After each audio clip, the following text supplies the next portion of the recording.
സുരേഷ് ചേട്ടാ, ഇപ്പൊ ഈ ഒരു സിനിമാ നിർമ്മാണം നിർത്തിവെക്കാനുള്ള ഒരു തീരുമാനം എന്തുകൊണ്ടാണ് നിങ്ങൾ എടുത്തത്? നമ്മൾ ഈ പ്രൊഡ്യൂസേഴ്സ് മാത്രമല്ല തീരുമാനിച്ചത്, എല്ലാ സിനിമയിലെ എല്ലാ മേഖലയിലുള്ള ആൾക്കാർ, പ്രൊഡ്യൂസർ, ഡിസ്ട്രിബ്യൂട്ടർ, എക്സിബിറ്റർ. സുരേഷ് പറയുന്നത് ഇത് ഷെയറിന്റെ ബേസിലാണ്. പക്ഷെ ഇന്നത്തെ കാലത്ത് 100 കോടി ക്ലബ് എന്ന് പറയുന്നത് 100 കോടി കളക്ട് ചെയ്യുന്ന രീതിയിലാണ് പറയുന്നത്. OTTയുടെ ഭാവി എല്ലാവരും ആളുകള് കുറെ, ഞാൻ പറയാം, നമ്മൾ കോവിഡ് സമയത്ത് നമുക്ക് വീട്ടിന്റെ വെളിയിൽ ഇറങ്ങാൻ നിവർത്തിയില്ലായിരുന്നു. എനിക്ക് തോന്നുന്നില്ല ഇങ്ങനെ, കാരണം ഇവരോടുള്ള പ്രണയം കൊണ്ട് ശ്രീനിവാസൻ പറഞ്ഞൊരു വലിയ പോയിന്റ് ആ പടത്തിൽ, എന്നോടുള്ള പ്രണയം കൊണ്ടല്ലല്ലോ നിങ്ങൾ എന്നെ വെച്ച് പടം ചെയ്യുന്നത്. ചേട്ടാ, ഇപ്പൊ ഈ ഒരു സിനിമാ നിർമ്മാണം നിർത്തിവെക്കാനുള്ള ഒരു തീരുമാനം എന്തുകൊണ്ടാണ് നിങ്ങൾ എടുത്തത്? നമ്മൾ ഈ പ്രൊഡ്യൂസേഴ്സ് മാത്രമല്ല തീരുമാനിച്ചത്, എല്ലാ സിനിമയിലെ എല്ലാ മേഖലയിലുള്ള ആൾക്കാർ, പ്രൊഡ്യൂസർ, ഡിസ്ട്രിബ്യൂട്ടർ, എക്സിബിറ്റർ, നമ്മുടെ ഫെഫ്ക എന്ന് പറഞ്ഞ നമ്മുടെ തൊഴിലാളികളുടെ യൂണിയൻ, എല്ലാവരും കൂടെ ചേർന്നിട്ടാണ് നമ്മൾ ഇത് നിർത്തി. ഇതിൻ്റെ കാര്യം എന്താണെന്ന് വെച്ചാൽ, നമുക്ക് ഈ കോസ്റ്റ് എന്ന് പറയുന്ന കാര്യം നമ്മൾ വിചാരിച്ച പോലെ നിൽക്കുന്നില്ല. അത് ഇങ്ങോട്ടോ എസ്കലേറ്റ് ചെയ്ത് പോവുകയാണ്. അതനുസരിച്ച് കച്ചവടമില്ല. പിന്നെ ഇപ്പം നമ്മൾ പടം എടുക്കാൻ വരുമ്പോഴത്തേക്ക് ചില ആർട്ടിസ്റ്റുകൾ അതിൻ്റെ ഇത് ചോദിക്കുന്നുണ്ട്, എന്താണ് അതിൻ്റെ പെർസെൻറ്റേജ് ചോദിക്കുന്നുണ്ട്, ഇത്ര 10% പ്രോഫിറ്റ് പെർസെൻറ്റേജ് ഡയറക്ടർമാർ ചോദിച്ചു തുടങ്ങി.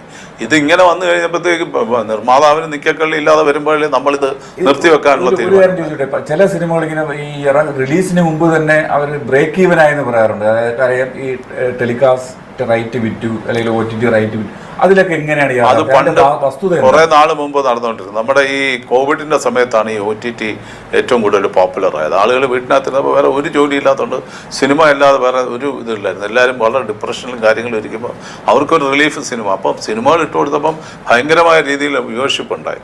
അപ്പോൾ അതുകൊണ്ടാണ് അന്ന് ഇതിനൊരു വലിയൊരു മാർക്കറ്റ് ഉണ്ടായത്. അത് കുറച്ച് ഈ കോവിഡ് കഴിഞ്ഞപ്പോഴും കുറച്ച് കണ്ടിന്യൂ ചെയ്തു. അതുകൊണ്ട് കുറേ ആൾക്കാർ കാശ് ഉണ്ടാക്കാൻ പറ്റി. അത് 100 കോടി ക്ലബിന്റെ കാര്യം. അല്ല, എനിക്ക് ആകെ അറിയേണ്ടതേ, നിർമ്മാതാവ് എന്ന നിലയിൽ 100 കോടി ക്ലബിൽ ഇടം പിടിച്ചാൽ എത്ര രൂപ ജയ് സുരേഷ് കുമാറിന് കിട്ടും?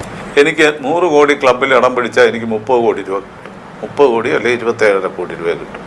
അതായത് ഞാൻ പറഞ്ഞുതരാം, 100 കോടി എന്ന് പറയുമ്പോഴത്തേക്ക് ഗ്രോസ് കളക്ഷനാണ് ഇവരെല്ലാം എടുത്ത് വലിയ. ഞങ്ങൾക്ക് ഗ്രോസ് ഇല്ല, ഞങ്ങൾക്ക് ഷെയറേ ഉള്ളൂ. എനിക്കെന്ത് കിട്ടും അതല്ലേ പറയേണ്ടത്. എനിക്ക് 100 കോടി കിട്ടുമെങ്കിൽ ഞാൻ സന്തോഷവാനാണ്. പക്ഷേ 100 കോടി അല്ല കിട്ടുന്നത്. 100 കോടിയിൽ 30 കോടി ടാക്സ് പോകും.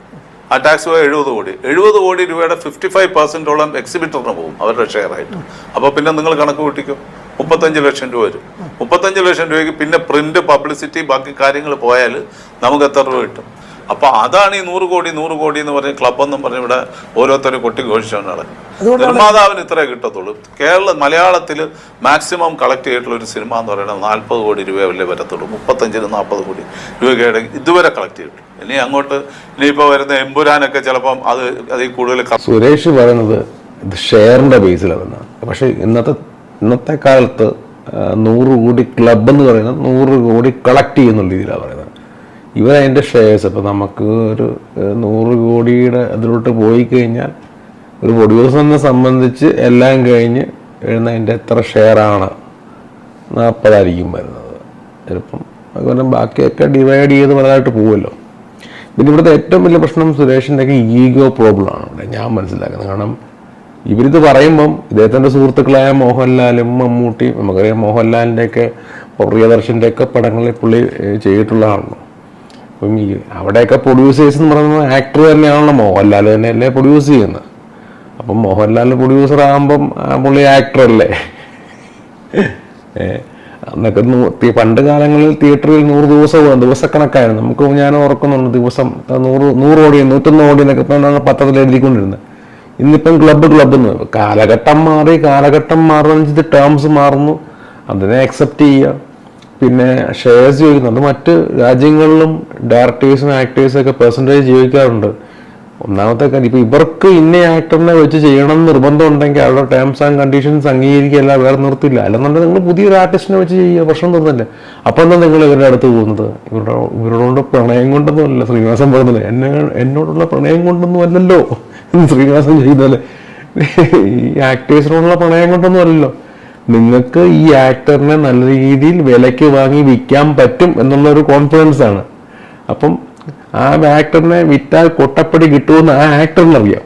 അപ്പോൾ ആ ആക്ടർ ഇത്ര കിട്ടിക്കഴിഞ്ഞാൽ, ഇത്ര ഓടിക്കഴിഞ്ഞാൽ എനിക്ക് അതിൻ്റെ പെർസെൻറ്റേജ് വേണം എന്ന് ആ ആക്ടർ ചോദിക്കും. അത് സ്വാഭാവികമാണ്. കാലഘട്ടത്തിൽ ഇപ്പോൾ ഇവർ പോയി പ്രൊഡ്യൂസേഴ്സ് അസോസിയേഷൻ നിർത്തി വെച്ചാലും വേറെ പടങ്ങളൊക്കെ ഇവിടെ ഓടുകയും ചെയ്യും, പ്രൊഡ്യൂസ് ചെയ്യപ്പെടുകയൊക്കെ ചെയ്യണം.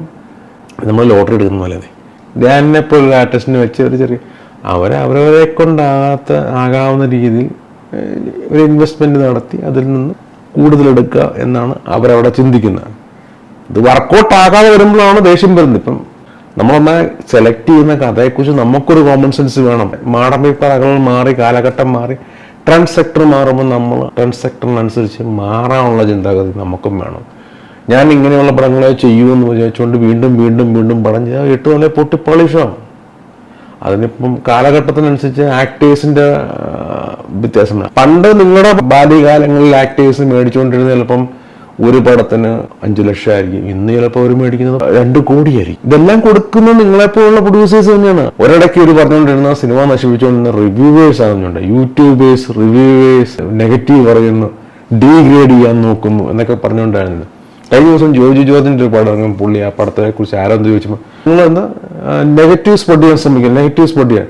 ഇഷ്ടമല്ലെന്ന് പറഞ്ഞാൽ നെഗറ്റീവ് സ്പ്രെഡ് ചെയ്യാൻ, ഇഷ്ടമാണെന്ന് പറഞ്ഞാൽ അത് ഒച്ച പറഞ്ഞേ, അത് ഇൻസ്റ്റാഗ്രാമിൽ കൊണ്ടെങ്കിൽ ഇട്ടേ, സ്റ്റോറിയിട്ടൊന്ന് ഇട്ടേ, ഫേസ്ബുക്കിലെ സ്റ്റോറിയിട്ടൊന്നും ഇട്ടേ. ഇവര് പറഞ്ഞു കഷ്ടപ്പെട്ട് ബുദ്ധിമുട്ടിയാണ് പടം ചെയ്യുന്നത്. ആര് പറഞ്ഞു ഈ കഷ്ടപ്പെട്ട് ബുദ്ധിമുട്ടി ഇത്രയും ചെയ്യണമെന്ന്? എല്ലാ മേഖലയിലും കൂലിപ്പണിക്ക് പോകുന്നവനും ടാക്സി ഡ്രൈവറിന് പോകുന്നവനും ഏത് മേഖല ബിസിനസ് ചെയ്യുന്നവരെ കഷ്ടപ്പെട്ട് തന്നെ അവനൊരു തൊഴിൽ ചെയ്യുന്ന. ഒരു 500 രൂപ ചോദിച്ചാൽ പോലും നമുക്ക് ആർക്കും തരില്ല. കിട്ടാൻ പ്രയാസമുള്ള കാലഘട്ടമാണ്. ഒരു കാലം 500 രൂപ തരുമോ? ഞങ്ങൾക്ക് പണിയെടുക്കണ്ടേ? അതുകൊണ്ട് എല്ലാവരും കഷ്ടപ്പെട്ട് തന്നെ പൈസ ഉണ്ടാക്കുന്നു. പ്രൊഡ്യൂസേഴ്സ് ആയി കഴിഞ്ഞ് കഴിയുമ്പോൾ എല്ലാവരും അങ്ങോട്ട് ഞാൻ കഷ്ടപ്പെട്ടതിൻ്റെ കണക്ക് അങ്ങനെ ഇങ്ങനെയാണ്. എല്ലാ മനുഷ്യരുടെയും ജീവിതത്തിൽ കഷ്ടപ്പാടുണ്ട്, ബുദ്ധിമുട്ടുണ്ട്. ഇതിനെ അതിജീവിച്ച് മുമ്പോട്ട് പോകുന്നതും വിജയിക്കും, അല്ലാത്തവൻ പരാജയപ്പെടും. സുരേഷിനെ സംബന്ധിച്ച് സുരേഷിൻ്റെയൊക്കെ നല്ല കാലം ഉണ്ടായിരുന്നു, നല്ലോണം ഏൺ ചെയ്തിട്ടുണ്ട്. പിന്നെ ആ ട്രെൻഡ് സെക്ടർ മാറിയപ്പം സുരേഷ് സെലക്ട് ചെയ്യുന്ന കഥകളിൽ പ്രശ്നം വന്നു. ഇവരെല്ലാം ഇവരുടെ ബെൽറ്റിൽ, ഡയറക്ടർമാർക്കൊരു ബെൽറ്റുണ്ട്. ഇന്ന ഡയറക്ടർമാരൊക്കെ തന്നെ പടം ചെയ്തുകൊണ്ടിരിക്കുക, അല്ല ഇന്ന പ്രൊഡ്യൂസേഴ്സ് മാത്രം പടം ചെയ്തുകൊണ്ടിരിക്കുക, അല്ല ഇന്ന ആക്ടേഴ്സ് മാത്രം വെച്ച് പറഞ്ഞുകൊണ്ട് അങ്ങനെ ഒരു ബെൽറ്റ് തന്നെ ഇവർ ക്രിയേറ്റ് ചെയ്യണം. ആ ബെൽറ്റിലോട്ട് ഒരു പുതിയ ആൾക്ക് എൻട്രി കിട്ടാൻ തന്നെ വലിയ പ്രയാസം. ഇനി എൻട്രി കിട്ടുവാണെങ്കിൽ അവരുടെ മക്കൾക്കൊക്കെ തന്നെ എൻട്രി കിട്ടും. ആ ഒരു കാലഘട്ടം ഒരിടയ്ക്ക് മൊത്തം. ഇപ്പം റീസെന്റ് കൊറോണയ്ക്ക് ശേഷമാണ് ഈ സോഷ്യൽ മീഡിയ ഇൻഫ്ലുവൻസേഴ്സ് വന്ന് അവർക്കൂടെ അവസരങ്ങൾ കിട്ടാൻ തുടങ്ങിയ കാലഘട്ടം വന്ന്. ഒരുപാട് പ്രൊഡ്യൂസേഴ്സ് 1 രൂപ പോലും തൻ്റെ കയ്യിൽ നിന്ന് ഇറക്കാതെയാണ്. ഇവർക്ക് വേണ്ടി ഇൻവെസ്റ്റ് ചെയ്യാൻ നല്ല ഒന്നാമത് ഫിനാൻസേഴ്സ് വരും. അവർ ഇൻവെസ്റ്റ് ചെയ്ത് ആ കിട്ടുന്ന പൈസയ്ക്കാണ് ഇവരെല്ലാം പ്രൊഡ്യൂസേഴ്സ് ആയിരിക്കും. ആക്ടേഴ്സ് പ്രൊഡക്ഷനോട്ട് ഇറങ്ങിയിട്ടുണ്ട്. എല്ലാ ആക്ടേഴ്സ് ഒരു ചെറിയ പടങ്ങൾ ഒരു 4-5 എണ്ണം സൈഡ് റോൾ ചെയ്ത് ഒരു നായകനായിട്ട് 2 പടം ചെയ്തു കഴിഞ്ഞാൽ അയാളെ സംബന്ധിച്ച് അയാൾക്കൊരു പ്രൊഡ്യൂസർ വേണം. അയാളുടെ കയ്യിൽ നിന്ന് 1 രൂപ പോലും മുടക്കണ്ട. അയാളുടെ ഫ്രണ്ടിന്റെ ഫ്രണ്ട് അവർ 5-10 പേരെ കൂടി ഇൻവെസ്റ്റ് ചെയ്യുന്നു. പക്ഷെ ഈ ആക്ടറിന്റെ പേരിലായിരിക്കും പ്രൊഡക്ഷൻ കമ്പനി റൺ ചെയ്യിക്കുന്നത്. അപ്പം പിന്നെ ഇന്ന ആക്ടർ വേണ്ട കഥകൾ സെലക്ട് ചെയ്ത് പിക്ക് ചെയ്ത് അയാൾക്ക് വേണ്ട ഡയറക്ടേഴ്സ്, അയാൾക്ക് വേണ്ട ഫേവറേറ്റ് ഡയറക്ടേഴ്സ് ഫ്രണ്ട്സുമായിട്ട് കണക്ട് ചെയ്ത് ഈ പറയുന്ന പ്രൊഡക്ഷനിൽ ഇൻവെസ്റ്റ് ചെയ്യുന്നു. ഇപ്പം സുരേഷിനെ സംബന്ധിച്ച് സുരേഷിനൊന്നും ഇപ്പം പഴയ പോലെ സുരേഷിന്റെ കയ്യിൽ നിന്ന് ഇൻവെസ്റ്റ് ചെയ്യുന്ന ആൾക്കാർ വരുന്നില്ല. പുതിയ തലമുറയിലോട്ടാണ് എല്ലാവരും. കാരണം സ്റ്റോറി മേക്കിംഗ് അല്ലെങ്കിൽ ഫിലിം മേക്കിംഗ് സ്റ്റൈൽ മാറി. അപ്പൊ അങ്ങനെയുള്ള ആളുകളോട്ട് ഇൻവെസ്റ്റ് ചെയ്യാൻ വേണ്ടി ഇൻവെസ്റ്റേഴ്സ് എപ്പോഴും ചിന്തിക്കുന്നത് പ്രോഫിറ്റ് ആണ്. ഈ ആക്ടേഴ്സുമായിട്ടുള്ള ടഗ് ഓഫ് വാർ. ഇപ്പം ആക്ടേഴ്സ് പ്രൈസ് കൂട്ടിപ്പോയി, കാലഘട്ടം മാറി, ചെലവ് കൂടി, അവരപ്പോൾ അവരുടെ ചെലവിനനുസരിച്ചുള്ള ഡിമാൻഡ് കൂട്ടി. ഇപ്പം 3 കോടി മേടിച്ച് അതിന്റെ GST വേറെ ഇവർ അടയ്ക്കേണ്ടി വരും. ആദ്യകാലങ്ങളിൽ ഇവർക്ക് 50,000 രൂപയ്ക്ക് ചിലപ്പം കൊടുത്തത്. ഇന്നിപ്പം വാല്യൂ കൂടിയപ്പം അതൊന്നായി, 10 ലക്ഷമായി, 25 ലക്ഷമായി, 1 കോടിയായി, 2 കോടിയായി, 5 കോടിയായി, 10 കോടിയായി. നമുക്കറിയാം നമ്മുടെ സൂപ്പർ താരങ്ങളിലൊക്കെ മേടിക്കുന്നത് 4, 5, 6, 8. അവർക്ക് അവരുടെ പ്രൊഡക്ഷൻ കമ്പനിയുണ്ട്. സൗകര്യമുള്ളവൻ എന്നെ വെച്ച് പടം ചെയ്താൽ മതി എന്നുള്ള ആറ്റിറ്റ്യൂഡോട്ടായി. നിങ്ങൾ പുതിയ യുവാക്കളെ എടുക്കുന്നത് ഒരുപാട് ടാലന്റഡ് ആയിട്ടുള്ള ആൾക്കാരുണ്ടല്ലോ. ടെക്നിക്കൽ സൈഡാണ്, ആക്ടിങ് സൈഡാണ്. അതിനൊന്നും ഇവർ തയ്യാറാവില്ല. ഇവിടെ ഒന്നിങ്ങനെ പറഞ്ഞുകൊണ്ടിരിക്കും. ഇതൊരു സൈഡിൽ കൂടെ പോവും, സിനിമകൾ മറ്റൊരു സൈഡിൽ. സിനിമയ്ക്ക് ഇപ്പം സുരേഷിനെ വേണമെന്നോ സൂപ്പർ താരങ്ങളെ വേണമെന്നൊന്നുമില്ല. സിനിമയിൽ പുതിയ താരങ്ങൾ വരിക, പുതിയ പ്രൊഡ്യൂസേഴ്സ് വന്നാൽ സിനിമ അതിനെ അക്സെപ്റ്റ് ചെയ്യും. അത് ജനങ്ങൾക്കിടയിലോട്ട് വന്നു കഴിഞ്ഞാൽ, ജനങ്ങൾ കൺവിൻസ് ആയിക്കഴിഞ്ഞാൽ അതങ്ങ് കയറി അങ്ങ് പോകും. അതിന് ഒരാളും തടസ്സമല്ല. കളക്ട് ചെയ്യാൻ സാധ്യതയുള്ള പടങ്ങളാണ്. അത് വലിയ വലിയ രീതിയിൽ എടുത്ത ഒരു സിനിമയാണ്. തൊടുക്കുമ്പോൾ 10 1000 എന്ന് പറയുന്ന പോലെയാണ് സിനിമയുടെ ഇത് തുടങ്ങുമ്പം ഇടുന്ന ബഡ്ജറ്റല്ല അങ്ങോട്ട് സിനിമ ഒരു സ്റ്റാർട്ട് ചെയ്ത് തുടങ്ങുമ്പോൾ ഷൂട്ടിംഗ് സ്റ്റാർട്ട് ചെയ്ത് തുടങ്ങുമ്പോൾ അത് കഴിഞ്ഞ് അങ്ങോട്ട് പോയിക്കഴിഞ്ഞ് തീരുമ്പോൾ വേറൊരു ബഡ്ജറ്റാണ്. അങ്ങനെയൊക്കെ പോയിക്കഴിഞ്ഞാൽ നടക്കില്ല. നമുക്കൊരു ഡിസിപ്ലിൻ വേണം ഇതിൻ്റെ അകത്ത്. ഇപ്പം ഞാനിത് പറയുമ്പോൾ പറയാം ഇയാൾ പഴയ ആളാണ് മറ്റേയാണ് മറിച്ചാണെന്നുള്ളത്. ഇത് സംഭവിക്കുന്നത് ഇത് പറയാൻ ഞാൻ ഇതെന്ന് പറയാൻ ഞാൻ ആരെയും പേടിച്ചല്ല ഇരിക്കുന്നത്. അത് ഞാൻ മുഖത്ത് നോക്കി പറയാനുള്ള പറയും. അപ്പം നമുക്കിത് പറയാൻ പറ്റും. ബാക്കിയുള്ള ഒരു പ്രൊഡ്യൂസേഴ്സും പറയാൻ സാധിക്കുന്നില്ല. അവർക്ക് പറയാൻ വയ്യ. അവരുടെ ശബ്ദമായിട്ടാണ് ഞാനിരുന്ന് പറയുന്നത്. ഈ പ്രൊഡ്യൂസർമാരുടെ മുമ്പിലേക്ക് ഈ കണക്കുകളൊക്കെ കൃത്യമായിട്ട് വരുന്നുണ്ടോ? കാരണം പ്രധാന വരുമാനം തിയേറ്റർ വരുമാനം തന്നെയല്ലേ? തീർച്ചയായിട്ടും പ്രധാന വരുമാനം തിയേറ്റർ വരുമാനമാണ്. തിയേറ്ററിലെ വരുമാനം പോലും നമ്മൾ ആരും ഡിസ്ക്ലോസ് ചെയ്യുന്നില്ല. അത് സപ്രസ് ചെയ്ത് വെച്ചിരിക്കുകയാണ്. എന്തെന്ന് വെച്ചാൽ അത് പ്രൊഡ്യൂസർ അത് വെളിവിട്ട ഈ ആർട്ടിസ്റ്റോ അല്ലെങ്കിൽ ടെക്നീഷ്യനോ അല്ലെങ്കിൽ ഡയറക്ടറോ എല്ലാവരും കൂടെ അവരുടെ പുറത്ത് കയറി ചാടും. ഇപ്പം ഞങ്ങളത് തിരിച്ച് അവരൊന്നും ഇല്ലാതെ നമുക്ക് കിട്ടാനുള്ള വകുപ്പുണ്ട്. അങ്ങനെ ഞങ്ങൾ ഇത് എടുത്തിട്ടാണ് ഞങ്ങളിപ്പോൾ ആദ്യത്തെ ഈ മാസം പോലെ ഞങ്ങൾ എല്ലാ മാസവും ഈ ഇറങ്ങുന്ന പടങ്ങളുടെ കളക്ഷൻ വെളിവിടുകയാണ്. അതുകൊണ്ടാണ് ഞങ്ങൾ ആദ്യത്തെ ജനുവരി മാസത്തെ കളക്ഷൻ വെളിവിടുന്നത്. 110 കോടി രൂപയാണ് അതിൻ്റെ നഷ്ടം, കോസ്റ്റിൽ നഷ്ടം. എത്ര സിനിമ വിജയിച്ചു കഴിഞ്ഞ മാസം? ഒറ്റപ്പടമാണ് ഓടിയത്. ഒറ്റപ്പടം. 28 സിനിമകൾ ഇറങ്ങിയാലും ഒരു സിനിമ ഓടി. പൊന്മാനും മറ്റേ ഇതും ലാസ്റ്റ് വീക്കിലാണ് ഇറങ്ങിയത്. അതിന്റെ നല്ലൊരു പടമാണ് ഈ പൊന്മാനും മറ്റേ എന്താണ് ഒരു ജാതി ജാതകവും. ഒരു കോമഡി സംഭവമാണ് അത്. എനിക്ക് തോന്നുന്നു ആ 2 പടങ്ങളും ബ്രേക്ക് ഈവൻ ആവാൻ സാധ്യതയുണ്ട്. ഈ കോവിഡിന് ശേഷം 2023, 24 ആ ഒരു വർഷങ്ങൾ എടുത്തു കഴിഞ്ഞാൽ എങ്ങനെയാണ് ഈ എത്രത്തോളം സിനിമകൾ വിജയിച്ചതാണ് സുരേഷ്? എല്ലാ നമ്മൾ നോക്കിക്കഴിഞ്ഞാൽ 8 മുതൽ 10% നമ്മുടെ പെർസെൻറ്റേജ് സക്സസ് പെർസെൻറ്റേജ് 8 മുതൽ 10% മലയാള സിനിമയ്ക്കുള്ളൂ. ഇപ്രാവശ്യം 2024 24 പടങ്ങൾ നന്നായിട്ട് പോയി. അതായത് 12%. 200 പടങ്ങളിൽ 24 പടങ്ങൾ തിരിച്ചു കിട്ടി എന്ന് പറയാമോ? മുടക്കൽ കിട്ടി, ലാഭവും കിട്ടി. റൈറ്റ്സ് ആവശ്യപ്പെടുന്ന ഈ സംഗീത സംവിധായകർ അല്ലെങ്കിൽ നടന്മാരൊക്കെ പൊട്ടിയ പടങ്ങളോടുള്ള സമീപനം എന്താണ്? അവർക്കത് അതിനെക്കുറിച്ച് ബോധവടയല്ലല്ലോ. പൊട്ടിക്കഴിഞ്ഞാൽ ശരി. സാധാരണ പണ്ടൊക്കെ എങ്ങനെയാണ്? പണ്ടത്തെ രീതി എന്ന് പറഞ്ഞാൽ ഒരു പടം മോശമായാൽ അടുത്ത പടം നമ്മൾ എല്ലാവരും കൂടി ഇരുന്ന് ആലോചിച്ചിട്ട് ഒന്ന് ചെയ്യുന്ന ഒരു സംവിധാനമുണ്ട്. ഇപ്പൊ ഇതിനെക്കുറിച്ച് ആരും ആലോചിക്കുന്നില്ല. ബാബ പൊട്ടിയപ്പോൾ അദ്ദേഹം അടുത്ത പടം. അതെ, അതുപോലെ ഉണ്ട്. നസീർ സാർ എത്ര പേർക്ക് ചെയ്ത് കൊടുത്തിട്ടുണ്ട്. അപ്പം ആ നസീർ സാറിന്റെ ഒരു ലെഗസി ഒന്നും ആരും ഇവിടെ എനിക്കിവിടെ ഇതുവരെ കാണാൻ സാധിച്ചിട്ടുണ്ട്. അതൊക്കെ പണ്ട് രജനീകാന്ത് ഒക്കെ ചെയ്തിട്ടുണ്ട്, നസീർ ഒക്കെ ചെയ്തിട്ടുള്ളതാണ്. ഇന്നത്തെ തലമുറ അത് ചെയ്യുന്നില്ല. ഇത് പോയി എന്നുള്ള ചിന്തിക്കുന്നവരാണ്. എന്ത് ചെയ്യാൻ പറ്റും? നമുക്ക് അവരോട് യോജിപ്പില്ല. ഇതിലെല്ലാം നിങ്ങൾ തന്നെയാണ് വീണ്ടും അവരുടെ അടുത്ത് ചെല്ലുന്നത്. അങ്ങനെ ആറ്റിറ്റ്യൂഡ് കാണിക്കുന്ന നടന്മാരുണ്ടെന്നുണ്ടെങ്കിൽ ദെൻ നിങ്ങളൊരു കാര്യം ചെയ്യുക, പുതിയ ആക്ടറിനെ എടുക്കുക. എന്തിനാണ് ഇവരുടെ കാലും കൈ പിടിക്കാൻ പോകുന്നത്? ടാലന്റഡ് ആയിട്ട് ഒരുപാട് ആൾക്കാരുണ്ട്. പണ്ടത്തെ ആൾക്കാരുടെ പോലെ ഇപ്പോഴും നമുക്ക് ആ ഇത് കിട്ടണമെന്നില്ല. എന്തുകൊണ്ട് ചെയ്യുന്നില്ല എന്ന് എനിക്ക് അറിഞ്ഞു. ഇനി ഇപ്പോഴും ഈ മാർക്കറ്റ് വാല്യൂ നിശ്ചയിക്കുന്ന ഘടകങ്ങൾ എന്തൊക്കെയാണ് പ്രധാനമായും? ഇപ്പൊ സംവിധായകനാണോ, നടനാണോ, അതോ ടെക്നീഷ്യനാണോ? ഈ മാർക്കറ്റ് വാല്യൂ, ഈ വാല്യൂവിന് എന്തെങ്കിലും ഒരു മാനദണ്ഡം വേണോ? എന്ത് മാർക്കറ്റ് വാല്യൂ നിശ്ചയിച്ച് വലിയ നടൻ അഭിനയിച്ചാലും വലിയ ഡയറക്ടർ സംവിധാനം ചെയ്താലും അതിന്റെ കണ്ടന്റ് മോശമാണെങ്കിൽ പടം പൊട്ടിത്തരിപ്പണമായി. പണ്ടൊക്കെ തുടങ്ങുന്ന കാലത്ത് ഇപ്പം മെർലാൻഡ്, ഉദയ, പിന്നീടാണെങ്കിലും രേവതി കലാമന്ദിർ അങ്ങയുടെ, അതുപോലെ തന്നെ സെഞ്ചുറി, അരോമ, ഇങ്ങനെയൊക്കെ നമുക്ക് പ്രൊഡക്ഷൻ ഹൗസുകളെ പേരുകൾ തന്നെ നമ്മുടെ മനസ്സുകളിലുണ്ടായിരുന്നു. എന്നാലും അതൊന്നും ഓർത്തു വെക്കുന്നില്ല. നടന്മാരുടെ സ്വന്തം പേരിൽ തന്നെ പ്രൊഡക്ഷൻ ഹൗസ്. അല്ല, എല്ലാ ആർട്ടിസ്റ്റുകളും സ്വന്തമായിട്ട് പ്രൊഡക്ഷൻ ഉണ്ടാവും. അപ്പൊ അവർക്ക് ആവശ്യമില്ലാത്തൊരവസ്ഥയിലേക്ക് വന്നോ? തീർച്ചയായിട്ടും അങ്ങനെയാണ് ഇപ്പൊ പോകുന്നത്. പക്ഷെ അത് തിരിച്ചു വരും. എന്താന്ന് വെച്ചാൽ ഈ OTTയുടെ ഈ മാർക്കറ്റ് താഴെ പോകുമ്പോൾ പിന്നെ ആരും എടുക്കാൻ കാണില്ല എന്ന് വരുമ്പോൾ എടുക്കാൻ ആരെങ്കിലും ഒരാൾ വേണ്ടി വരും. അപ്പോഴാണ് പ്രൊഡ്യൂസറെ അന്വേഷിക്കുന്നത്. അതായത് OTTയുടെ പണം കണ്ടുകൊണ്ടാണ് ഈ നടന്മാരുടെ പ്രൊഡക്ഷൻ ഹൗസുകൾ വന്നത്. 100%. അല്ലാതെ ആരെങ്കിലും വരുമോ? ലാഭം കണ്ടോണ്ടല്ലേ അവർ വരുന്നത്. എല്ലാം കോവിഡിന് മുമ്പ് ഇത്രയും നടന്മാർക്ക് പ്രൊഡക്ഷൻ ഹൗസുകൾ ആർക്കുണ്ടായിരുന്നു? മോഹൻലാലിനുണ്ടായിരുന്നു, ദിലീപിനുണ്ടായിരുന്നു, വേറെ ആർക്കുണ്ടായിരുന്നു? ആരെങ്കിലും ഒരാളുടെ പേര് നിങ്ങൾ പറയും. ആരുമില്ല. പിന്നീട് വന്ന മമ്മൂട്ടി കമ്പനി അടക്കം എല്ലാവരും പിന്നാണ് തുടങ്ങിയത്. എല്ലാവരും ആ സമയത്ത്. ഈ OTTയുടെ ഇപ്പോഴത്തെ അവസ്ഥ എന്താണ്? അപ്പൊ അത് പല കാലഘട്ടങ്ങൾ ഇപ്പൊ സുരേഷേട്ടൻ അടുത്ത് നിന്ന് കണ്ടിട്ടുണ്ട്. കോവിഡിന് മുമ്പ്, കോവിഡ് കാലത്ത്, അതിനുശേഷം OTTയുടെ ഭാവി എന്താണ്? OTTയുടെ ഭാവി എല്ലാവരും ആളുകള് കുറെ, ഞാൻ പറയാം, നമ്മൾ കോവിഡ് സമയത്ത് നമുക്ക് വീട്ടിന്റെ വെളിയിൽ ഇറങ്ങാൻ നിവർത്തിയില്ലായിരുന്നു. അപ്പം ആളുകൾക്ക് ഒരേ ഒരു എന്റർടൈൻമെന്റ് എന്ന് പറയുന്ന ഒരു ഉപാധി എന്ന് പറയുന്നത് TV ആയിരുന്നു. അപ്പം ആളുകൾ മുഴുവൻ കണ്ടുകൊണ്ടിരുന്നു. ഇപ്പം പിന്നെ അത് കഴിഞ്ഞിട്ട് ഇപ്പം എന്ത് പറ്റി? 30 ദിവസം കഴിഞ്ഞ് OTTയിൽ വരും എന്നുള്ളൊരു സ്ഥിതി വിശേഷത്തിൽ ഇപ്പം കുറേ പേര് കാത്തിരിക്കാൻ തുടങ്ങി. കാത്തിരുന്ന് ടി വി ഇപ്പം ഞാൻ ചോദിച്ചു നമ്മൾ എത്ര എല്ലാ സിനിമയും വീട്ടിൽ ഇരുന്ന് കാണുമ്പോൾ നമുക്ക് തന്നെ ഒരു വിരസത തോന്നും. അപ്പം ഇപ്പോൾ ആൾക്കാർ വീണ്ടും തിയേറ്ററിൽ വന്നു തുടങ്ങി. എന്നുവെച്ചാൽ ഈ 30 ദിവസം കൊണ്ട് എല്ലാ പടവും ഒന്നും വരില്ല. സെലക്റ്റഡ് ഫിലിംസ് അവർക്ക് ഇഷ്ടമുള്ള അല്ലെങ്കിൽ അവർ സെലക്ട് ചെയ്ത സിനിമയെ വരുന്നുള്ളൂ. ആ സിനിമയ്ക്ക് അവർ കൊടുക്കുന്ന കാശ്, അവർ പറയുന്ന കാശ് ഇപ്പോൾ അവർ ഡിക്റ്റേറ്റ് ചെയ്യാൻ തുടങ്ങി. അപ്പോൾ ആ മാർക്കറ്റിംഗ് താഴെ പോയെന്ന് വേണം മനസ്സിലാക്കാൻ. അവർ ഡിറ്റക്ട് ചെയ്ത് തുടങ്ങി. അവർക്ക് ഒരു വർഷം ഒരു 20 അല്ലെങ്കിൽ ഒരു മാസം 2 പടം മതി, ഒരു 25-30 പടം മതി. അതിൽ കൂടുതൽ അവർക്കാർക്കും വേണ്ട.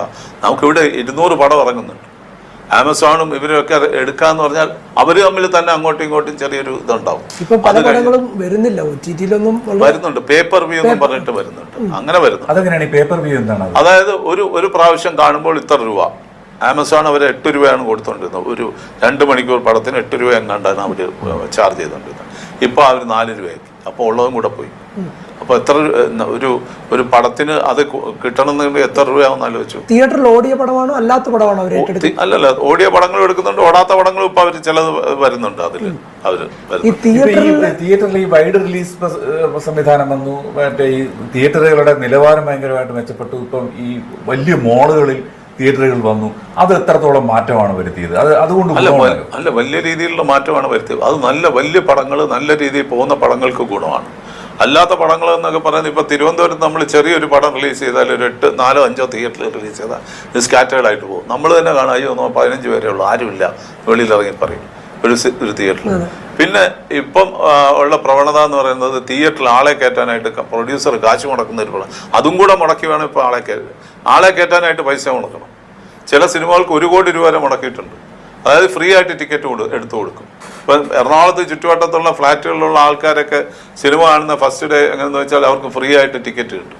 ആ രീതിയിലേക്കാണ് എത്തി നിൽക്കുന്നത്. അതായത് ഈ ടിക്കറ്റ്, അതായത് ആദ്യത്തെ ദിവസം ആളെ കയറ്റാൻ വേണ്ടിയിട്ട് പ്രൊഡ്യൂസർ തന്നെ പൈസ മുടക്കി ആളെ ടിക്കറ്റ് എടുക്കുന്ന ഒരു പ്രവണത ഇപ്പോൾ തുടങ്ങിയിട്ട്. താങ്കളൊക്കെ പഴയ പ്രൊഡ്യൂസർ ആയതുകൊണ്ട്, പഴയെന്ന് ഞാൻ ഉദ്ദേശിച്ചത് പഴയ കാലത്ത് തുടങ്ങിയ ഒരാളായതുകൊണ്ട് താങ്കൾക്കൊക്കെ ബഹുമാനം കിട്ടുന്നുണ്ടാവും. പണ്ടൊക്കെ പ്രൊഡ്യൂസറിനാണ് ഏറ്റവും കൂടുതൽ ബഹുമാനം ഒരു സെറ്റിലേക്ക് വരുമ്പോൾ. ഇപ്പൊ ആ ബഹുമാനമൊക്കെ ഉണ്ടോ? എവിടെ? പ്രൊഡ്യൂസർ എന്ന് പറഞ്ഞാൽ ഇപ്പോൾ കാഷ്യർ അല്ലേ. പ്രൊഡ്യൂസറിനുള്ള ബഹുമാനം എന്താണ് കിട്ടുന്നത്? പ്രൊഡ്യൂസർ അല്ലല്ലോ. പ്രൊഡ്യൂസർ പടം തുടങ്ങി കഴിഞ്ഞാൽ പ്രൊഡ്യൂസർ വെറും കാഷ്യറാണ്. അതുവരെ വലിയ ആയിട്ട് തലയിൽ കൊണ്ട് നടക്കും. അത് കഴിയുമ്പോഴത്തേക്ക് എടുത്ത് താഴെ ഇടും. പ്രൊഡ്യൂസർ കാശ് അവിടെ ഇരുന്ന് കാശ് മുടക്കിയത് ഇയാളൊന്നും ഇടപെടാത്ത 100% ടെൻഷൻ ഇല്ല. ഞാനിപ്പോൾ ഏത് ബിസിനസ് കഴിയുമ്പോഴും നമുക്ക് അതിൻ്റെ അകത്ത് ഒരു പ്രോഫിറ്റ് നമുക്ക് ഉണ്ടാവില്ല. അത് അഷ്വേർഡാണ്. ഞാനൊരു തട്ടുകട തുടങ്ങിയാൽ എനിക്കൊരു അഷ്വേർഡായിട്ടൊരു പ്രോഫിറ്റ് കിട്ടും. വൈകിട്ടാകുമ്പോൾ വീട്ടിൽ പോകുമ്പോൾ 100 രൂപയെങ്കിലും പോക്കറ്റിൽ എടുത്തിട്ടുകൊണ്ട് പോകാൻ പറ്റും. ഇതെങ്ങനെ പറ്റും? നമുക്ക് എങ്ങനെ ഒരു പടം ഫുള്ള് ഞാൻ എങ്ങനെ വേണോ ഇത് ചെയ്യാം എന്ന് വെച്ചാൽ ഒരു പടം ഇത് ഹിറ്റാവും എന്ന് പറഞ്ഞാൽ ഞാൻ എത്ര കോടി രൂപ അടക്കാം, അതിൻ്റെ പുറത്ത് ഒരു 3 കോടി രൂപ നിങ്ങൾക്ക് പ്രോഫിറ്റ് തരാമെന്ന് ആർക്കെങ്കിലും അഷ്വർ ചെയ്യാൻ നോക്കും? ഒരാൾക്കും പറ്റൂല. പല കാലങ്ങളിൽ എത്രയോ സിനിമകൾ നമ്മുടെ സിനിമയുടെ സ്വഭാവം തന്നെ മാറ്റിമറിച്ച ഒരു നിർമ്മാതാവാണ് ഈ പറയുന്നത്. ഒരു സംശയവും കൂടെ ഉണ്ട്, ഒരു കാര്യവും കൂടി. അതായത് ഈ നിർമ്മിക്കുന്ന ആളിനെ സംബന്ധിച്ചിടത്തോളം ഈ പ്രതിസന്ധികൾ നിൽക്കുന്നുണ്ട്. നടന്മാർ നിർമ്മാതാക്കളായി മാറി. ഇപ്പോൾ താങ്കൾ പറഞ്ഞു വെച്ചാണെങ്കിൽ പലരും അത് അവർക്കും പ്രതിസന്ധിയാണ്. പക്ഷെ ഒരു ഗുണമുണ്ട് എന്ന് വെച്ചാൽ അവർ അതിന്റെ 50% അവരുടെ റെമ്യൂണറേഷൻ ആണ്. അത് ഫോർഗോ ചെയ്ത് കഴിഞ്ഞാൽ അത് ശരി, അത് വേണ്ടെന്ന് വെക്കാം, അത് പറ്റുമല്ലോ. പോയിട്ട് ബാക്കിയുള്ളതല്ലേ വരുന്നുള്ളൂ. അപ്പൊ അവർക്ക് പിന്നെ എന്തെങ്കിലുമൊക്കെ വിറ്റ് വല്ലതും വരികയാണെന്നുണ്ടെങ്കിൽ അവർക്ക് ഒരു പരാപരം പിടിക്കാൻ പറ്റും.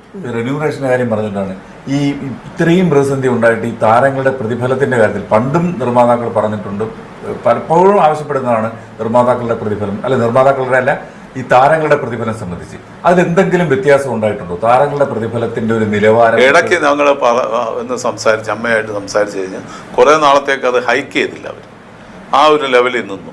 പക്ഷെ അത് പിന്നെ കൈവിട്ടുപോയി. ഈ പുതിയ പ്രൊഡ്യൂസേഴ്സ് ഇപ്പം അവർക്ക് എന്താണെന്നറിയോ, പഴയ ആൾക്കാരൊന്നും അവർക്ക് ആവശ്യമില്ല, പുതിയ ആൾക്കാരാണ് ആവശ്യം. പുതിയ ആൾക്കാരാകുമ്പോൾ വേറെ ഒന്നും പറയാനും പിടിക്കാനും ഒന്നും പോകത്തുമില്ല, സംസാരിക്കത്തുമില്ല. നമ്മളെപ്പോലുള്ള ആൾക്കാർ ആർഗ്യൂ ചെയ്യും, അല്ലെങ്കിൽ സംസാരിക്കും. ഇതാണ് സംഭവം, നമുക്ക് ഇത്രേ പറ്റൂ എന്നുള്ളത് നമ്മൾ പറയും, മറ്റുള്ളവർ പറയത്തില്ല. ഇപ്പം പലരും പറയും നിങ്ങൾ എന്തിനു പടം എടുത്തു, അവർ പടം എടുത്തോളൂ എന്ന് പറയും. അവരെടുത്തോട്ടെ. ഈ നിർമ്മാതാവിന്റെ ചെലവ് പുസ്തകത്തിൽ ഏറ്റവും ഉയർന്ന ചെലവ് വഹിക്കേണ്ടി വരുന്നത് നടന്മാരുടെ അല്ലെങ്കിൽ താരങ്ങളുടെ 60 മുതൽ 70% വരെ ഈ താരങ്ങളുടെ റെമ്യൂണറേഷനിൽ പോവുകയാണ്. സംവിധായകരോ താരങ്ങളുടെയും ടെക്നീഷ്യൻസിന്റെയും കൂടെ റെമ്യൂണറേഷൻ പോയിട്ടുള്ള 30% വെച്ചിട്ടാണ് നമ്മൾ ഈ സിനിമ ഉണ്ടാക്കുന്നത്. അത്രേ ഉള്ളൂ. അപ്പൊ ഈ സംവിധായകരും ഇപ്പൊ വലിയ പണമാണോ ആവശ്യപ്പെടുന്നത്? അപ്പൊ അതെ, പല സംവിധായകരും വലിയ പൈസയാണ് ആവശ്യപ്പെടുന്നത്. മുൻനിരയിലുള്ള സംവിധായകർ. അതായത് അവർക്ക് അവരുടെ ഒരു മൂല്യം എങ്ങനെയാണ്? കഴിഞ്ഞ സിനിമയുടെ അത്രേ ഉള്ളൂ. അവര് കഴിഞ്ഞ സിനിമയുടെ ഇത് വെച്ചിട്ടല്ലേ അവരെ ആളുകൾ ഓടിച്ചിട്ട് പിടിക്കുന്നത്. അപ്പൊ അവര് ചോദിക്കുന്ന കൊടുക്കുന്ന കുറെ പേര്, അതും അപ്പൊ അവര് കിട്ടുന്ന സമയത്ത് കിട്ടട്ടെ എന്ന് പറഞ്ഞാൽ അവരും വാങ്ങിക്കും. ഇത് മലയാളത്തിലുള്ള മാത്രം പ്രശ്നമാണോ അതോ ഇത് മലയാളത്തിൽ മാത്രമൊന്നുമല്ല, ഇത് സൗത്ത് ഇന്ത്യ മുഴുവനുണ്ട്, നോർത്ത് ഇന്ത്യയിലും ഉണ്ട്, ഇന്ത്യയിലും ഉണ്ട്. ഇന്ത്യയിൽ ഈ വലിയ വലിയ വലിയ ആളുകളുടെ പടങ്ങളൊക്കെ പടപടാന്ന് പൊളിഞ്ഞ് ഇതായിട്ട് ഇപ്പോൾ അവിടെ എല്ലാവരും 100 കോടിയൊക്കെ വാങ്ങിച്ചുകൊണ്ടിരുന്നത് ഇപ്പൊ എല്ലാം വളരെ താത്തി.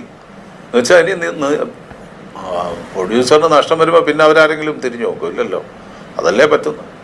അപ്പം ഇതിങ്ങനെ പൊക്കഴിഞ്ഞു കഴിഞ്ഞാൽ എന്തെങ്കിലും ഒരു എവിടെങ്കിലും ഒന്ന് പിടിച്ചു കിട്ടണം. അപ്പം ഞങ്ങൾ ഒറ്റയ്ക്കുള്ള തീരുമാനം, ഇത് പ്രൊഡ്യൂസേഴ്സിൻ്റെ മാത്രം തീരുമാനമല്ല, തിയേറ്ററുകാരെ സംബന്ധിച്ചിടത്തോളം ഭയങ്കരമായ രീതിയിൽ തിയേറ്ററുകാർക്ക് നഷ്ടം വരുന്നുണ്ട്. എന്ന് വെച്ചാൽ വലിയ കുറച്ച് പടങ്ങൾ ഓടിയാലേ അവർക്ക് എന്തെങ്കിലും ഒരു കാശ് കിട്ടത്തുള്ളൂ.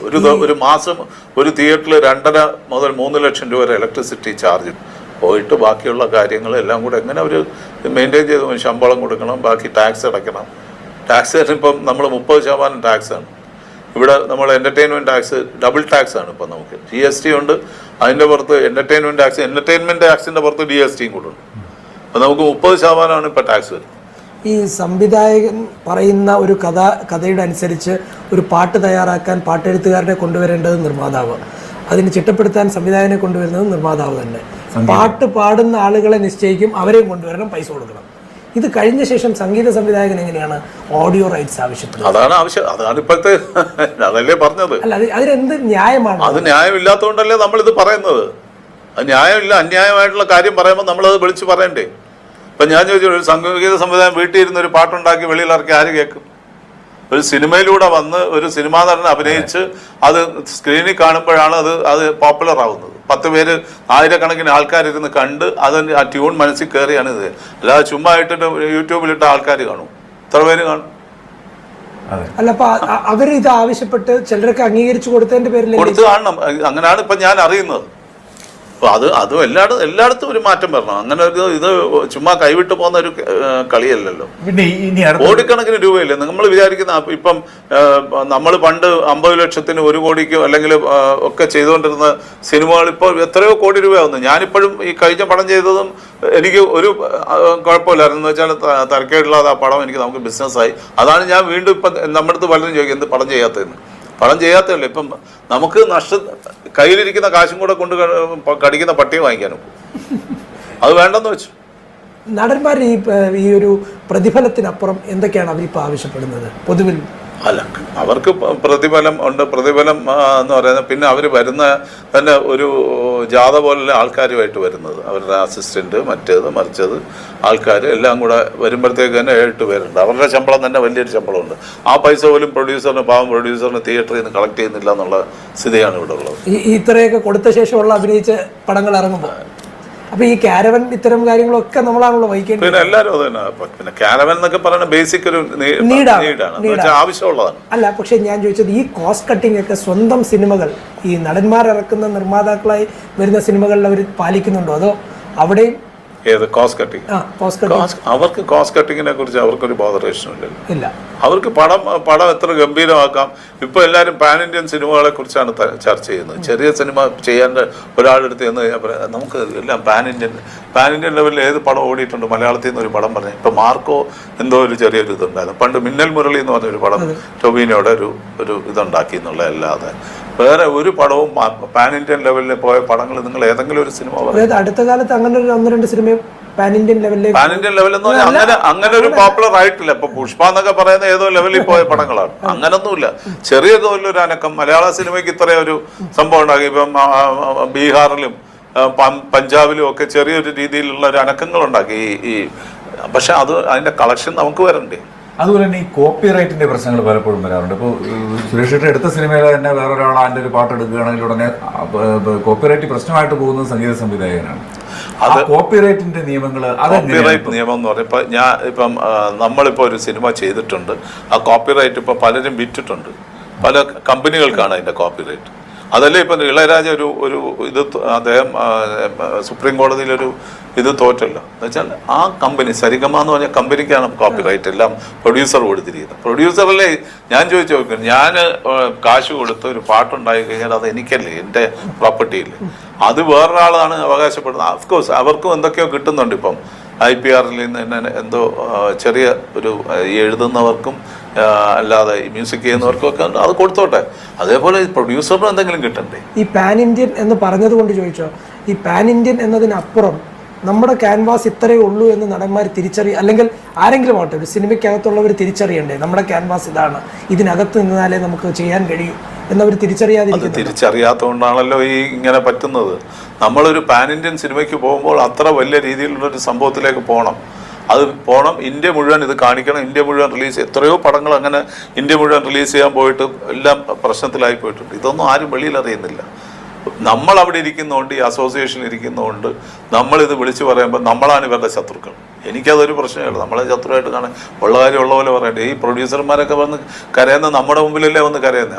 അവിടെ ഒന്നും പോയി കാണിക്കൂല. അവർ ഒരുപാട് പ്രതിസന്ധികൾ ഈ അസോസിയേഷന് മുമ്പിൽ വരുന്നുണ്ടോ? 100%. ഞാൻ പറഞ്ഞില്ല, ഇപ്പം ഞങ്ങളൊരു ഒരു പ്രൊഡ്യൂസറുടെ ഭാര്യയ്ക്ക് നമ്മളിപ്പോൾ ഒരു ഇത് കൊടുത്തു, എന്തോന്ന് ഒരു ധനസഹായം അവരഭ്യർത്ഥിച്ചിട്ടാണ് കൊടുത്തത്. ആ പ്രൊഡ്യൂസർ ഒരു പടമെടുത്ത് അദ്ദേഹത്തിൻ്റെ വീടും വിറ്റ് ഒരു ബെൻസ് കാറും വേറൊരു കാറും എല്ലാം വിറ്റ് കഴിഞ്ഞിട്ട് അവരിപ്പം ഏതോ ആ വീട് വിറ്റ് ആ വാങ്ങിച്ചവരുടെ ഒരു ഔദാര്യം കൊണ്ട് അതിൻ്റെ പുറകിലെങ്ങാണ്ട് ഒരു വിറവ് വരെയില്ല, ഔട്ട് ഹൗസിലെങ്ങാണ്ട് താമസം. ആ രീതിയിലുള്ള എത്ര പേരുണ്ടെന്നറിയാം. വീട് വിറ്റ് അങ്ങനെ ഇഷ്ടം പോലെ ആൾക്കാരുണ്ട്. അതൊന്നും ആരും അറിയുന്നില്ല. അത് നമ്മൾ പറയുമ്പോൾ നമ്മൾ ഇത് പറയുമ്പോഴത്തേക്ക് ഈ അവരുടെ ഫാൻസൊക്കെ കൂടെ താഴെ വന്നിട്ട് നമ്മളെ ചീത്ത വിളിക്കായിരുന്നു. അതെന്താരും അഡ്രസ് ചെയ്യാത്ത അതുപോലത്തെ വിഷയങ്ങൾ എന്തുമാത്രമുണ്ട്. എത്ര പ്രൊഡ്യൂസേഴ്സാണ് ഇവിടെ ഇതായിപ്പോയത്. അവരുടെ റൈറ്റ്സ് നമ്മൾ അതായത് നമ്മുടെ ഫിലിം ചേംബറിൽ അതിൻ്റെ ഇതുണ്ട്. 5400 ഇപ്പം ചിലപ്പോൾ അതിൽ കൂടുതലായിക്കണം. 6000 അതിൽ കൂടുതൽ 2 വർഷം മുമ്പുള്ളതാണ്. 6000-ന് മേൽ സിനിമകൾ മലയാളത്തിൽ ഇറങ്ങിയിട്ടുണ്ട് ഇതുവരായിട്ട്. അതിൽ 27 പ്രൊഡ്യൂസർമാരാണ് രക്ഷപ്പെട്ടിട്ടുള്ളത്. വെറും 27 പ്രൊഡ്യൂസേഴ്സ്. അപ്പം ഇതൊന്നും അറിഞ്ഞുകൂടാതാണ് ഇവിടെ ഓരോരുത്തർ വർത്തമാനം പറയുന്നത്. ഈ 6000 സിനിമയുടെ 27% എന്ന് പറയുമ്പോൾ എത്രയാണെന്നൊന്ന് എടുത്തു വെച്ച് നമുക്ക് പറയും എന്തോ സക്സസ് ഉണ്ടെന്നുള്ളത്. അവർ നിന്നുപോയത് എന്തോ ദൈവാധീനം കൊണ്ടാണ്. അപ്പം എനിക്കൊക്കെ ഇത്രയും കാലം നിന്നുപോയത് എൻ്റെ കഴിവുകൊണ്ടൊന്നുമില്ല, എന്തോ ദൈവാധീനം കൊണ്ടാണ്. നമ്മൾ ഇത്രയും പടങ്ങൾ ചെയ്യാൻ 10-35 പടം എന്നെ കൊണ്ട് ചെയ്യാൻ പറ്റി. ഇപ്പോഴും ഞാൻ ചെയ്യാൻ റെഡിയാണ്. പക്ഷേ നമുക്ക് ലാഭമില്ലാത്തൊരു പരിപാടിക്ക് നമ്മളില്ല. അത് എല്ലാം എൻ്റെ പോക്കറ്റിൽ ഇരിക്കുന്ന കാശ് എല്ലാവർക്കും വിധിച്ചു കൊടുത്തിട്ട് ഞാൻ റോഡിൽ കൂടെ തെണ്ടി നടക്കുന്ന പരിപാടിക്ക് ഞാനില്ല. ഇപ്പൊ ഈ മാറിയ കാലത്ത് ഇനി ഒരു ഒറ്റ കാര്യം, ഇപ്പൊ ജി സുരേഷ് കുമാർ എന്ന നിർമ്മാതാവ് ഇനി ഒരു സിനിമ എടുക്കണമെങ്കിൽ എന്തൊക്കെ കാര്യങ്ങളായിരിക്കും നോക്കുന്നത്? അല്ല, എനിക്കെന്ത് തിരിച്ചു കിട്ടും, എനിക്ക് എത്ര പെർസെൻറ്റേജ് ലാഭം കിട്ടും, അല്ലെങ്കിൽ എന്ത് ലാഭം കിട്ടും എന്ന് അറിഞ്ഞുകൊണ്ട് വേണമല്ലോ ഞാൻ പടം എടുക്കാൻ. ഇല്ലെങ്കിൽ പിന്നെ ഞാൻ എന്തിനു ചെയ്യുന്നത്? എനിക്ക് ലാഭമില്ലാത്തൊരു കച്ചവടത്തിന് പോകാതിരിക്കുകയല്ല എന്നുള്ളത്. അത് തന്നെ. അപ്പൊ അത് ഏതൊക്കെ മാനദണ്ഡങ്ങളായിരിക്കും നോക്കുന്നത്? ഇപ്പൊ താരമായിരിക്കുമോ, കണ്ടന്റ് ആയിരിക്കുമോ, ഏതിനായിരിക്കും പരിഗണന? അല്ല, നമുക്കിപ്പോ കണ്ടന്റ് ഇഷ്ടം പോലെ ആൾക്കാർ നമ്മളെ ദിവസവും വിളിക്കും കഥ പറയാനായിട്ട്. ഞാൻ പലയിടത്തും പറയുന്നതെന്ന് വെച്ചാൽ ഞാനിപ്പോൾ പടം ചെയ്യുന്നില്ല എന്നാണ് പറയുന്നത്. കേട്ട് ഇഷ്ടം പോലെ കണ്ടന്റ് വരുന്നുണ്ട്. നല്ല കണ്ടന്റ് നോക്കി കോസ്റ്റ് കുറഞ്ഞ് പടം ചെയ്താൽ നമുക്കിവിടെ സർവൈവ് ചെയ്ത് പോകാം പ്രൊഡ്യൂസറിന്. പക്ഷെ ഈ കോസ്റ്റ് കുറഞ്ഞ് പടം ചെയ്യാനായിട്ട് ഇവിടുത്തെ താരങ്ങൾ തയ്യാറാവുമോ എന്ന് എനിക്കറിയില്ല. എന്ന് വെച്ചാൽ അവർക്ക് ഇതെല്ലാം വലിയൊരു ക്യാൻവാസിലേക്ക് പോകണമെന്ന് ആഗ്രഹമുള്ളവരാണ് ഒരു ലെവലിലെത്തിയവർ. ഇന്ന് വരുന്ന തലമുറയെ നമ്മൾ അവരെല്ലാം ദൂർത്ത് അല്ലെന്നുണ്ടെങ്കിൽ അങ്ങനെ വെച്ചിട്ട് കാര്യമില്ല. നമുക്ക് അവരെ വേണമെന്നുണ്ടെങ്കിൽ നമ്മൾ ആ പേയ്മെൻറ്റോട്ട് ഇപ്പം നമുക്ക് അവരെ ആവശ്യമില്ലെന്നുണ്ടെങ്കിൽ പുതിയ ആക്ടേഴ്സിനെ സെലക്ട് ചെയ്യുക, എന്നിട്ട് കാണിച്ചു കൊടുക്കുക. നിങ്ങളെപ്പോലെ നിങ്ങളുടെ ഒന്നും ആവശ്യമില്ല, ഞങ്ങൾക്ക് വേറെ പടം ഇത്ര നാളെ എനിക്ക് എക്സ്പീരിയൻസ് ഉള്ളതാണ്, പുതിയ തലമുറ വെച്ച് ചെയ്യാൻ എനിക്കറിയാമെന്ന് കാണിച്ചു കൊടുക്കാൻ ശ്രമിക്കുക എന്നല്ലാതെ എനിക്ക് തോന്നുന്നില്ല ഇങ്ങനെ. കാരണം ഇവരോടുള്ള പ്രണയം കൊണ്ട് ശ്രീനിവാസൻ പറഞ്ഞൊരു വലിയ പോയിന്റ് ആ പടത്തിൽ, എന്നോടുള്ള പ്രണയം കൊണ്ടല്ലല്ലോ നിങ്ങൾ എന്നെ വെച്ച് പടം ചെയ്യുന്നത്. ലിവിങ് സ്റ്റാൻഡേർഡ് മാറി, അവരുടെ ലിവിങ് എക്സ്പെൻസുകളൊക്കെ മാറിക്കൊണ്ടിരിക്കുകയാണ്. സ്വാഭാവികമായിട്ട് മാറ്റങ്ങൾ വരും. ഇപ്പം അവർ തന്നെ പ്രൊഡക്ഷനിലോട്ട് മാറുന്നു. അവർ ചിന്തിക്കുന്നത് ഞങ്ങൾ തന്നെ പ്രൊഡ്യൂസ് ചെയ്തോളാം, എനിക്കെന്തിനാണ് വേറൊരു പ്രൊഡ്യൂസർ, ഞാൻ തന്നെ ആക്ടർ, ഞാൻ തന്നെ പ്രൊഡ്യൂസർ, എനിക്ക് എൻ്റെ പ്രൊഡക്ഷൻ കമ്പനി ഉണ്ട് എന്നവർ ചിന്തിക്കുന്നതിന് തെറ്റ് പറയും. അതൊക്കെ അവരോട് ഇഷ്ടമല്ലേ?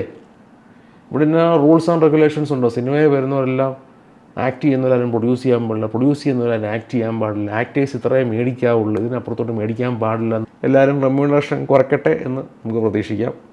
സുരേഷ് ആഗ്രഹിക്കുന്ന പോലെ തന്നെ എല്ലാവരും പേയ്മെൻറ്റൊക്കെ കുറച്ച് പ്രൊഡ്യൂസറിനെ ബഹുമാനിച്ച് പ്രൊഡ്യൂസറിനെ മനസ്സിലാക്കി പ്രൊഡ്യൂസറിന് വേണ്ട അംഗീകാരങ്ങളൊക്കെ കൊടുത്ത് ആരും പെർസെൻറ്റേജ് ഒന്നും ചോദിക്കാതെ വരട്ടെ എന്ന് നമുക്കും പ്രതീക്ഷിക്കാം, അദ്ദേഹം ആഗ്രഹിക്കുന്ന പോലെ തന്നെ. വീഡിയോ ഇഷ്ടപ്പെട്ടെങ്കിൽ ലൈക്ക് ചെയ്യുക, ഷെയർ ചെയ്യുക, സബ്സ്ക്രൈബ് ചെയ്യുക. Okay, bye, take care.